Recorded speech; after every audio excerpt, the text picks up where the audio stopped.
মঙ্গলবার সকালে আদাবর থানা এলাকায় একটি বিকাশের দোকানে ঢুকে এলোপাতাড়ি চাপাতি চালিয়ে ৩ লাখ টাকা ও মোবাইল ফোন ছিনিয়ে নেয় একদল ছিনতাইকারী। ঘটনার পর বিকেলেই ছিনতাইকারীদের ধরতে অভিযান চালালে ধারালো অস্ত্রের আঘাতে আহত হন আদাবর থানার ওসি এবং এক সাব ইন্সপেক্টর। এ সময় পুলিশের পাল্টা গুলিতে আহত হন ২ ছিনতাইকারীও। এই ঘটনার পর বুধবার বিকেলে নিরাপদ আদাবর ও মোহাম্মদপুরের দাবিতে বিক্ষোভ ও মানববন্ধন করেন এলাকাবাসী।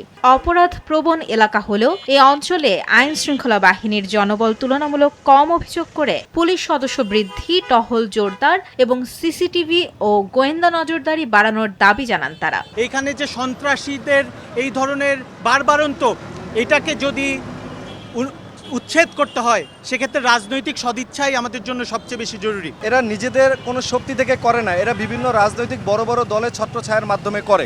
আমরা চাই যারা মূল মাস্টারমাইন্ড তাদেরকে ধরুক, তাদেরকে যথাযথ শাস্তিমূলক ব্যবস্থা করুক। এদিকে ঘটনার তদন্তে গোয়েন্দা নজরদারি বৃদ্ধি করেছে র্যাব-২। অভিযান চালিয়ে চক্রটির ৬ সদস্যকে গ্রেফতার করা হয়েছে বলে বুধবার বিকেলে সংবাদ সম্মেলনে জানায় সংস্থাটি। গ্রেফতারকৃতদের মধ্যে রয়েছে মোহাম্মদপুরের শীর্ষ সন্ত্রাসী ফরিদ আহমেদ বাবু ওরফে এক্সেল বাবু এবং কবচিকাটা আনোয়ার গ্রুপের second in command Abu Sayeed. ১৬ June ২০২৬ মধ্যরাতে গোয়েন্দা তথ্যের ভিত্তিতে র্যাব-২ এর আভিযানিক দল রাজধানীর মোহাম্মদপুর ও মিরপুরের পীরেরবাগ এলাকায় সাঁড়াশি অভিযান চালিয়ে মোট ৬ জন ছিনতাইকারীকে গ্রেপ্তার করতে সক্ষম হয়।